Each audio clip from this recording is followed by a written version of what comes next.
그렇게 하루하루 정신없이 바쁘게 생활하다 보면은 발밑에서 조용히 지나가고 있을 거예요. 그 많은 세월들이 도저히 감당할 수 없을 것만 같았던 훨씬 무서운 놈이에요. 당신이 생각하는 것보다 시간과 맞서 싸우려 들면 안 돼요. 절대.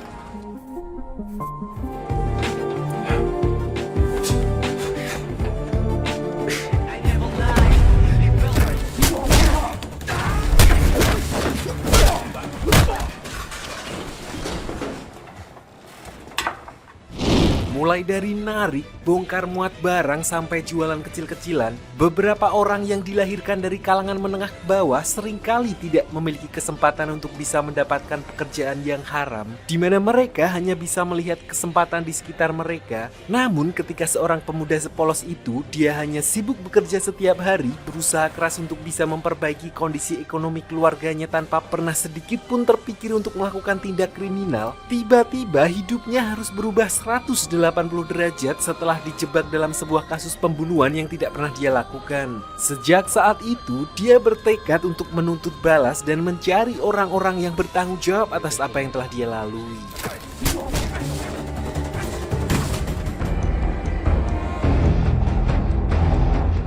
Cerita diawali dengan memperlihatkan seorang driver ojol yatim piatu bernama Taejung yang kesehariannya sibuk mencari orderan sekaligus untuk membiayai uang kuliah adiknya. Selain sibuk narik, Taejung juga memiliki pacar dan beberapa teman dekat di mana mereka berencana membuka kafe kecil-kecilan untuk tambahan pemasukan mereka.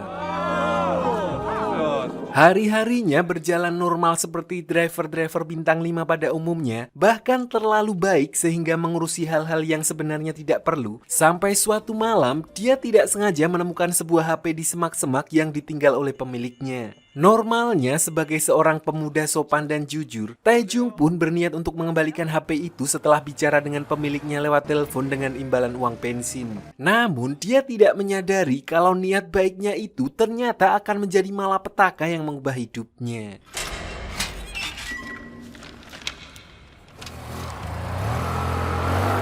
Keesokan harinya saat Taejung baru bersiap akan on beat, rumahnya tiba-tiba digerebek oleh beberapa polisi yang langsung menangkapnya saat itu juga, di mana mereka bahkan tidak memberikan kesempatan Taejung untuk bicara atau mengatakan alasan atas penangkapannya.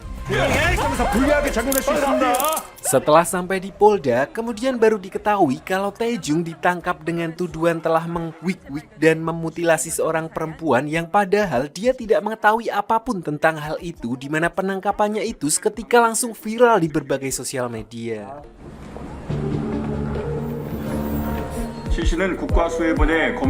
Merasa Pak Polisi hanya salah tangkap, di sini Taejung masih berusaha tetap tenang. Dia tidak menyadari betapa seriusnya posisinya sekarang, dan meskipun Taejung bersumpah dia sama sekali tidak pernah bertemu dengan gadis yang menjadi korban, semua bukti yang dimiliki kepolisian mengarah kepadanya sehingga dia tidak punya pilihan lain selain harus mendekam di penjara untuk sementara dan membuktikannya melalui proses peradilan.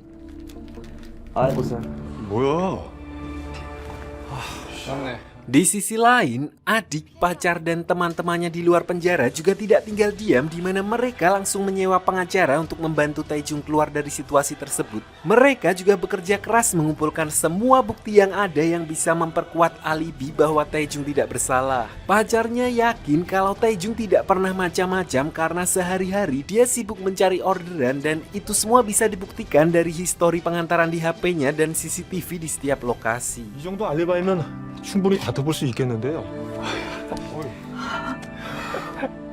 Singkat cerita, di pengadilan, saat pengacara Taejung menyampaikan semua hasil temuannya yang menunjukkan kalau Taejung sedang sibuk narik di hari saat pembunuhan berlangsung. Tidak hanya itu, dia juga membawa petisi yang ditandatangani oleh RT RW yang menyatakan kalau Taejung adalah pemuda soleh, lurus, dan tidak pernah bolos Jumatan, apalagi melakukan tindakan kriminal.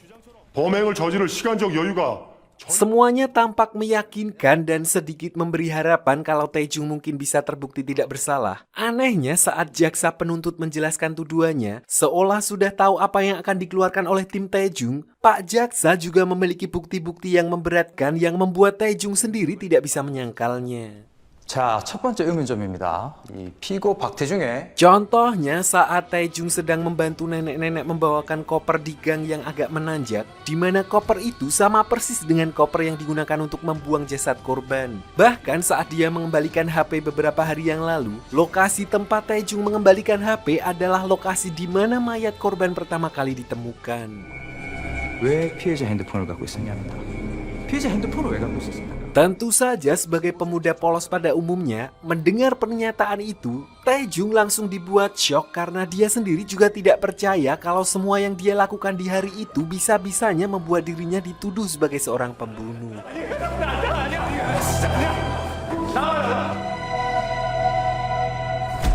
Setelah kejadian itu, pacarnya lalu memberitahu kalau pengacara mereka telah mengundurkan diri karena menilai kalau Taejung sudah tidak punya harapan lagi untuk menang. Selain itu, dia kemudian juga harus dipindahkan ke rutan setelah proses sidang vonis dilanjutkan. 나 진짜 아니야. Setelah benar-benar divonis bersalah, Taejung mendapat hukuman seumur hidup dan dibawa ke rutan di mana dia harus menjalani rutinitas seperti napi pada umumnya, bangun pagi, sarapan di kantin bersama napi-napi lain, piket, dan senam pagi. Jika Taejung dinilai berkelakuan baik, dia akan mendapat kelonggaran aturan hingga rekomendasi pembebasan bersyarat di kemudian hari. 기상 시간은 오전 6시 20분. 나중에 가석방도 시켜줍니다. 되어 있길 바랍니다. Baru beberapa hari masuk penjara, Taejung lalu mendapat kunjungan dari seorang pengacara yang kita panggil saja pengacara San. Dia mengaku tertarik dengan kasus Taejung dan mengajukan diri untuk membantunya meninjau ulang kasus tersebut. Di sisi lain, namanya orang sudah putus asa. Tanpa pikir panjang, Taejung pun langsung memohon bantuan pengacara San karena selama ini dia merasa tidak ada seorang pun yang percaya kepadanya. 한 번만 도와주세요. 전 진짜 잘못 없거든요. Intinya, pengacara San mengungkapkan kalau dia melihat ada hal yang aneh dengan tuntutan jaksa dan oleh karena itu, dia lalu meminta Taejung memberitahukan semua alibinya sampai detail-detail terkecil bahkan sampai informasi alamat rumah adiknya. Terakhir, pengacara San meminta Taejung untuk tidak memberitahu siapa-siapa mengenai kerjasama mereka karena beliau ingin melakukan penyelidikan ulang secara rahasia. 이상한 거요? 확인해 볼 필요가 있겠네요. Selain pusing memikirkan tuduhan yang diarahkan kepadanya, Taejung juga harus menghadapi kerasnya kehidupan di penjara di mana seperti yang kita tahu, siapa yang kuat dialah yang berkuasa. Sialnya, Taejung tidak kuat-kuat amat, bahkan bisa dibilang cupu, terlebih lagi dengan beban tuduhan kepadanya sehingga dia langsung menjadi sasaran buli napi paling ditakuti di penjara yang bernama Bos Doksu. 잡담하지 말고 빨리. 자주 보자. 이 발공이 Sialnya lagi, sial part 2, saking polosnya Taejung, selain menjadi sasaran bully, dia juga sempat dijebak oleh circle napi boti yang pura-pura mendekatinya untuk berteman. Padahal tujuan mereka bukan itu, melainkan ini. Ibarat pepatah mengatakan sudah jatuh tertimpa tangga, Taejung juga mendapat kabar dari pengacara San yang menyampaikan kalau adiknya baru saja on goal di kamarnya dan juga penyelidikannya menemukan jalan buntu di mana semua kejadian itu pun secara sekaligus membuatnya benar-benar hancur, ditambah lagi dengan pembulian yang dialami secara terus-menerus di dalam penjara hingga dia akhirnya memutuskan untuk on goal di dalam sel tahanan. Untungnya, Taejung tetap bisa diselamatkan setelah berkali-kali melakukan percobaan on goal sampai kemudian seorang napi senior bernama Pak Yong-sik yang bertugas di gereja penjara mendekatinya untuk mencoba memberi sedikit pencerahan. 오늘이 부활절이에요. 근데 그럴 수밖에 없잖아요. 여긴 그냥 노복사라고 부르세요. Intinya, semua orang memang tidak bisa mencerna semua itu sekaligus, harus berlahan-lahan untuk menerima dan mengikhlaskan semuanya, di mana Pak Yong-sik menyarankan agar Taejung mencari kesibukan lain agar kehidupannya di penjara tidak terasa hampa. Dia akan memiliki banyak waktu untuk belajar ataupun olahraga untuk melatih fisiknya. Meskipun tidak ingin bertarung, paling tidak fisik yang kuat bisa membuatnya bertahan dari pukulan-pukulan pembuli yang selalu menghajarnya.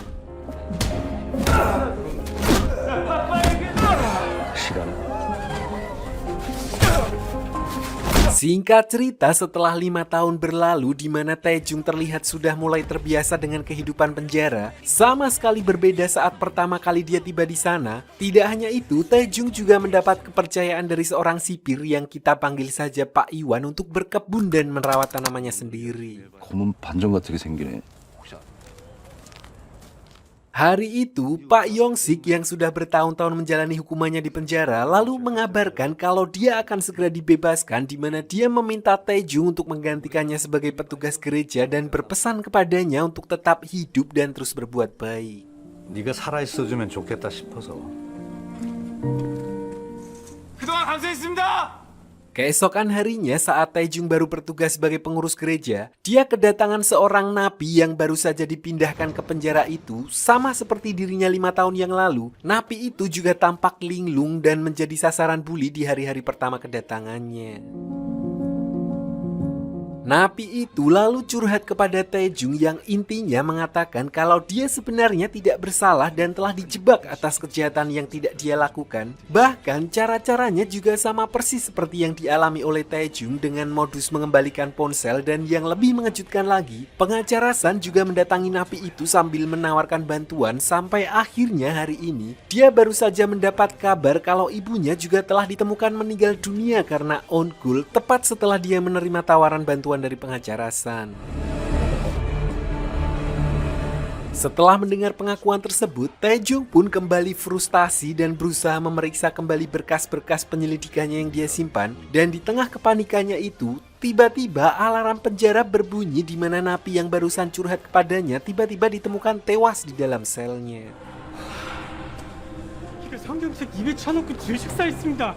Dari sana, Taejung lalu meminta waktu kunjungan untuk bertemu dengan pengacara San dan langsung to the point dengan menuduhnya sebagai salah satu orang yang sengaja menjebaknya dan membunuh adiknya. 변호사님이 도와주려고 했었던 그 사람. Tapi alih-alih takut setelah mendengar tuduhan itu, pengacara San justru tertawa dan menantang Taejung dengan berkata kalau memang dialah yang telah menghabisi adiknya. Lagi pula Taejung juga tidak bisa berbuat apa-apa karena dia sudah divonis dan tidak memiliki apapun untuk membuktikannya. 그만 증거. Mendengar hal itu, Taejung pun langsung mengamuk dan berusaha menyerang pengacara San. Tapi tentu saja dia tidak bisa berbuat banyak karena tangannya masih diborgol. Ditambah lagi beberapa polisi yang berjaga langsung gercep menahan Taejung sambil memukulinya. Dan seketika itu juga Taejung bersumpah kalau dia akan membalas dendam bagaimanapun caranya. Setelah pertemuannya dengan Taejung, pengacara San kemudian bergegas pergi meninggalkan rutan sambil menelpon seseorang untuk mengabarkan kalau mereka sudah ketahuan. Oleh karena itu, mereka perlu melakukan pembersihan sebelum semuanya benar-benar terbongkar. 조각이 깨졌습니다. 청소가 필요할 것 같습니다.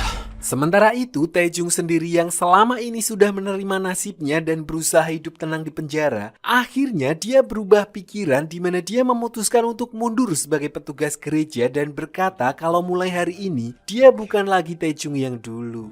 지금의 삶은 보너스라고 생각하라고. Sementara itu di sisi lain, diperlihatkan sebuah pasar lelang yang sedang menggelar acara untuk menjual barang-barang antik. Di antara para pembeli itu, ada satu sosok yang justru memilih bersembunyi di belakang layar. Orang ini bernama An Yohan, seorang pemuda jenius yang selalu bergerak dalam diam dan menyembunyikan banyak rahasia di belakangnya. 온라인이 35억. 다시 경매를 재개하도록 하겠습니다. 조각상 말고 마를리의 작품을 저한테 갖다 주시면 됩니다. Perlu diketahui, Yohan bukan sekedar penggemar barang langka biasa, melainkan seorang mastermind yang mengatur dan memanipulasi sebuah peristiwa besar menjadi terlihat seolah seperti sebuah kecelakaan alami, di mana dialah sosok di belakang layar yang mengatur Taejung dan kematian seorang tahanan di penjara kemarin. Semua itu Yohan lakukan untuk melindungi pelaku kejahatan yang sebenarnya yang merupakan anak-anak orang kaya, di mana ayah mereka membayar Yohan dengan harga yang sangat mahal. 60억 원에 낙찰되었습니다. Kembali ke penjara, Taejung yang semula dikenal sebagai pria polos dan tidak neko-neko, setelah mendapatkan fakta tentang apa yang terjadi kepada dirinya 5 tahun yang lalu, dia seolah berubah menjadi buas demi untuk bertahan hidup. Kejadian itu pun menjadi bukti bahwa sifat atau karakter seseorang akan berubah drastis menyesuaikan dengan tempatnya, dan untuk pertama kalinya, dia dengan berani melawan bos Dokso dan gerombolannya.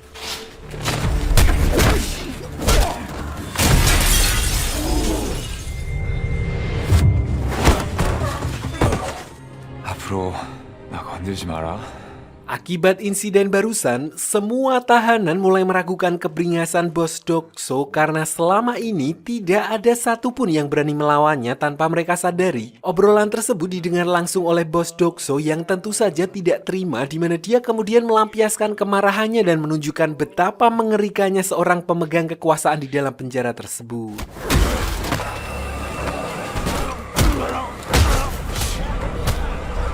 Di tengah keributan itu, tahanan VIP dari blok lain tiba-tiba muncul untuk melihat apa yang terjadi. Pemuda ini bernama Gang Jae, saingan lama bos Dokso di penjara, di mana kemunculannya langsung membuat situasi memanas. Beruntung Pak Iwan datang ke sana sebelum terjadi baku hantam.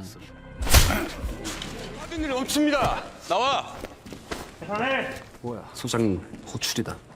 Sampai di sini, kepala penjara menuntut bos Dokso untuk tidak membuat keributan karena insiden on goal kemarin telah membuat penjara tersebut menjadi sorotan, dan sebagai gantinya, kepala penjara memberikan tugas baru untuk menguras pundi-pundi uang 2 tahanan baru yang merupakan tersangka korupsi. Jadi selain menjadi kepala penjara, beliau memiliki kerjaan sampingan yaitu menguras uang haram dari napi lain dengan memanfaatkan bos Dokso sebagai eksekutornya.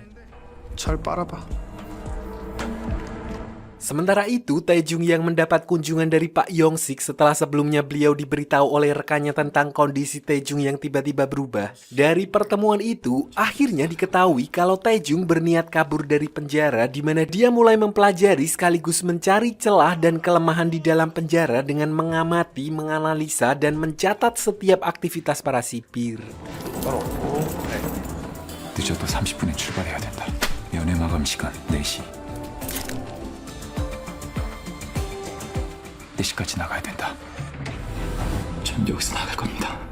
Malam harinya ketika Taejung sedang merangkum hasil pengamatannya tadi siang, tiba-tiba dia kedatangan tahanan baru yang ditempatkan di kamar yang sama, di mana ternyata orang ini adalah orang suruhan bos Dokso yang datang ke sana untuk membalas perbuatan Taejung. Untungnya setelah selama 5 tahun berlatih, dia memiliki insting dan fokus yang sangat tajam sehingga justru orang itulah yang diajar olehnya.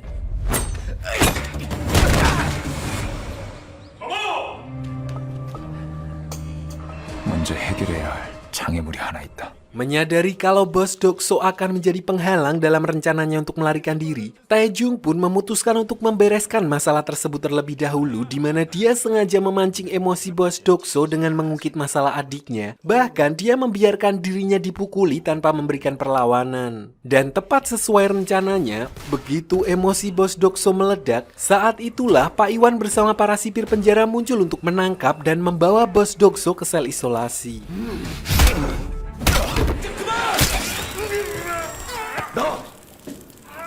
뭐 어떻게 된 거야? 재밌는 놈이네. Setelah berhasil menyingkirkan bos Dokso, Taejung kembali fokus pada rencana pelariannya, dan langkah selanjutnya yang harus dia lakukan adalah membuat kunci duplikat pada beberapa ruangan secara diam-diam. Sebagai mantan tukang kunci jalan pramuka, hal itu bukanlah perkara sulit bagi Taejung, di mana dia berhasil menduplikat kunci dengan menggunakan spons tanaman dan melimpai salah satu sipir penjara.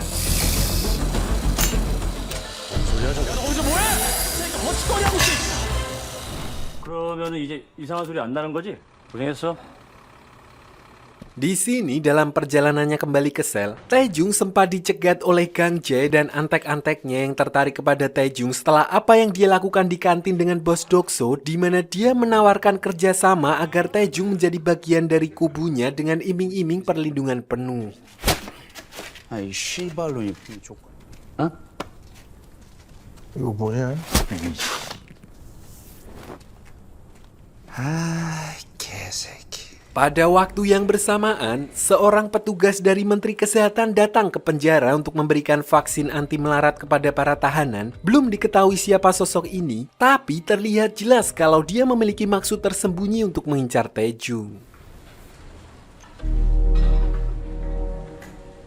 Di sisi lain, sesampainya di sel, seorang sipir memberitahu kalau dia telah mengirim orang lain untuk menggantikan jadwal vaksin Taejung hari ini. Dia sengaja melakukannya karena besok akan ada pertandingan besar di dalam penjara, sehingga sipir tersebut meminta Taejung untuk menjaga tubuhnya agar tetap dalam kondisi fit. 237280이 박재중님 빨리 맞고 갑시다. 나 바빠요. Jadi ternyata di penjara ini ada ajang tarung bebas yang menjadi wadah atau tempat berkumpulnya para pemain besar untuk bertaruh, termasuk sipir tersebut yang sudah memasang taruhan dalam pertandingan besok. Oleh karena itu, sipir tersebut menyuruh Taejung latihan keras agar dia bisa menang dan tentu saja membawa cuan banyak untuknya. Namun sesampainya di ring, Taejung menegaskan kalau dia sama sekali tidak tertarik dengan pertarungan tersebut karena sedang repot. Fokusnya sekarang hanyalah untuk melarikan diri. 됐지? 이겼다. 어? Tapi baru saja dia akan menjalankan rencananya tersebut, dia kembali bertemu dengan Pak Iwan bersama dengan pegawai Menteri Kesehatan yang langsung membawanya ke selnya untuk disuntik vaksin. Melihat waktu yang semakin mepet, dia pun terpaksa menerima vaksin tersebut agar satset cepat selesai karena setelah ini dia harus segera melarikan diri saat jam pergantian shift penjaga penjara. 30분 남았다. Taejung yang masih belum tahu kalau suntik vaksin yang diberikan kepadanya sebenarnya adalah racun, kemudian tetap melanjutkan rencananya sesuai jadwal. Pertama-tama, Taejung memadamkan listrik dengan sengaja mengkonsletkan salah satu colokan untuk memancing petugas piket agar keluar dari posnya. Lalu setelah menilai kalau situasi sudah aman, dia langsung mencuri kartu akses petugas dan menyelinap ke ruang penyimpanan untuk mengambil satu setel pakaian umum untuk rangkepan seragam penjaranya.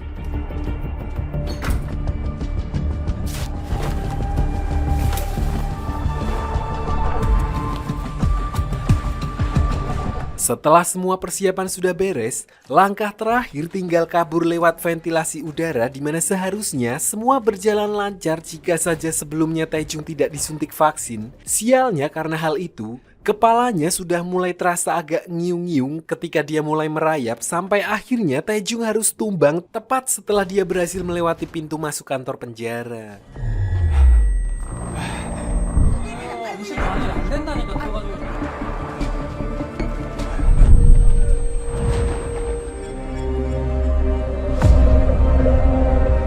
Di sisi lain, Pak Yong-sik yang sebelumnya sudah diberitahu oleh Taejung mengenai rencananya untuk kabur, dia mulai agak ketar-ketir karena Taejung tidak juga muncul di jam yang sudah dijanjikan. Ditambah lagi, saat itu dia malah berpapasan dengan Pak Iwan yang kebetulan baru saja akan pulang. So, tidak ada pilihan lain, Pak Yong-sik kemudian memilih mundur tanpa mengetahui nasib Taejung.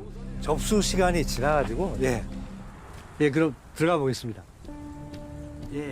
Sementara itu diperlihatkan Johan, orang kaya gabut yang sedang menonton tim balap supercar yang dia sponsori. Meskipun tim tersebut menang, namun Johan terlihat bosan karena balapannya cuma gitu-gitu aja. Dari sana Johan pun kemudian pulang dan menemui sekretarisnya di mana dia memintanya melakukan sebuah tugas untuk ide buruk terbarunya. 즐거워 보이십니다, 도련님. 법무부 쪽 사람도 명단 좀 뽑아줘.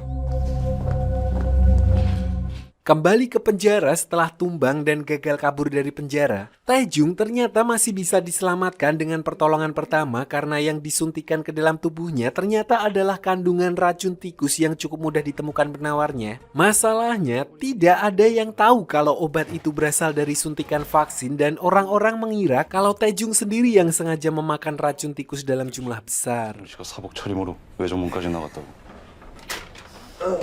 Namun tidak bagi Pak Iwan di mana sebenarnya dia menyadari ada sesuatu yang tidak beres sedang terjadi. Sayangnya dia belum bisa memastikan siapa yang sebegitunya menginginkan agar Taejung mati. Namun satu hal yang dia tahu pasti yaitu percobaan Taejung untuk kabur dari penjara dan dia berjanji akan melakukan penyelidikan begitu Taejung mulai pulih.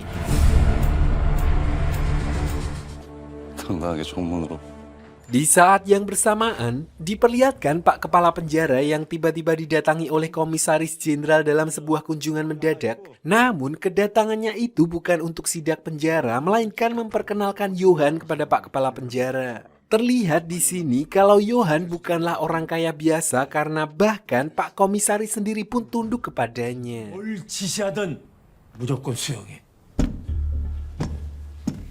누구처럼 보여요? Intinya, tujuan Johan mendatangi Pak Kepala Penjara adalah karena dia ingin meminjam beberapa tahanan yang dinilai paling berbahaya untuk menjalankan program di luar penjara, di mana dia juga memberikan beberapa batang emas kepada Pak Kepala Penjara sebagai uang tutup mulutnya. 소장님도 부자 되려고 노력 많이 했던데 인원이 부족하면 소장님 눈밖에 나는 사람 예 지시하신 대로 하겠습니다. 잘 부탁해요. 예 들어가십시오. Setelah mendapat tugas tersebut, orang pertama yang terlintas di pikiran Pak Kepala Penjara sudah pasti adalah Bos Doksu yang sekarang masih berada di sel isolasi. So, tanpa banyak itu, dia pun langsung membebaskannya dan membiarkannya kembali ke area tahanan umum. Meskipun Pak Kepala sudah memperingatkannya untuk tidak membuat masalah, namun sudah pasti hal pertama yang akan dia lakukan adalah memberi pelajaran kepada Taejung karena berkat ulah Taejung tempo hari, dia harus mendekam di sel isolasi dan sekaligus reputasinya mulai anjlok.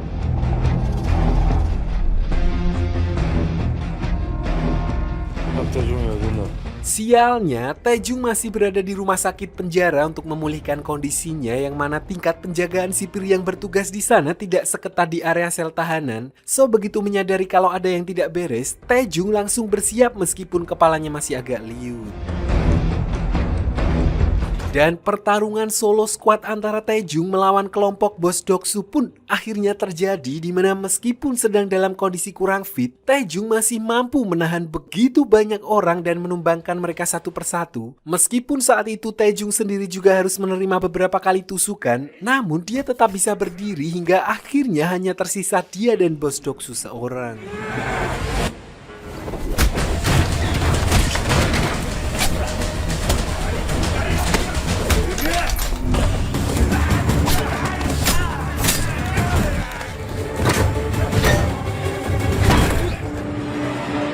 Sementara itu, Pak Iwan yang kebetulan saat itu sedang mencari dokter jaga, kemudian pergi menemuinya di halaman rumah sakit. Anehnya, tanpa Pak Iwan menanyakan apapun, dokter itu langsung berkata kalau dia tidak tahu apa-apa dan tidak ikut-ikutan, dan seketika itu juga Pak Iwan tahu kalau ada sesuatu yang sedang terjadi di bangsal rumah sakit.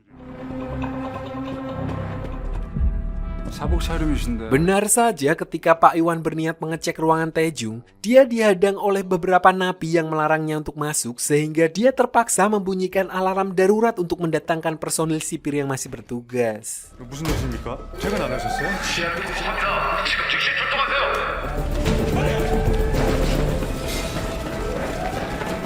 Di saat yang bersamaan, diperlihatkan kepala penjara yang sedang membagi-bagikan uang dari hasil pemberian Johan sebelumnya kepada para bawahannya agar mereka ikut membantunya mengikuti perintah Johan. Kebetulan saat itu alarm darurat juga berbunyi yang membuat mereka pun seketika langsung bubar menuju ke tempat kerusuhan.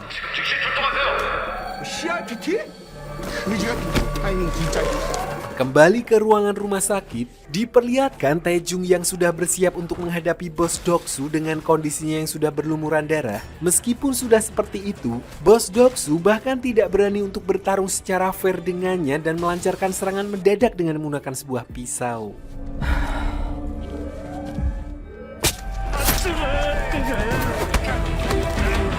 Disinilah hasil latihan dari ratusan push up yang dilakukan Taejung setiap hari menunjukkan hasilnya, di mana meskipun secara fisik dia sudah berdarah-darah, namun tenaganya masih cukup kalau hanya untuk menghajar seorang Bos Doksu sampai dia terpojok dan tidak bisa apa-apa lagi.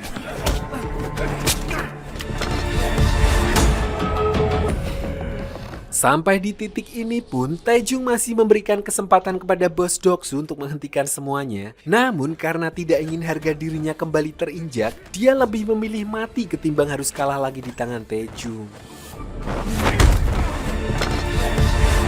내 목을 쑤시고 Di saat yang bersamaan, Pak Iwan dan rombongan unit polisi anti huru-hara akhirnya muncul dan berhasil mendobrak pintu. Di saat itu juga, Taejung langsung menganukan pisau di tangannya bukan untuk membunuh bos Doksu, tapi hanya memberikan sedikit codet untuk kenang-kenangan.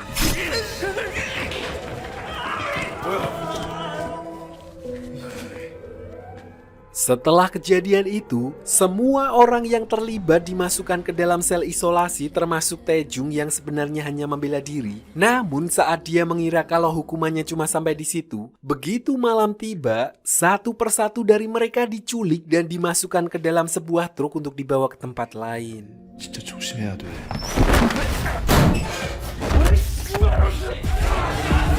Bahkan rombongan Gang Jaya yang tidak tahu apa-apa pun juga ikut dibawa dan begitu tersadar, mereka semua sudah berada di tempat yang asing dan ternyata inilah ide buruk dari Johan yaitu membuat Squid Game versi Napi.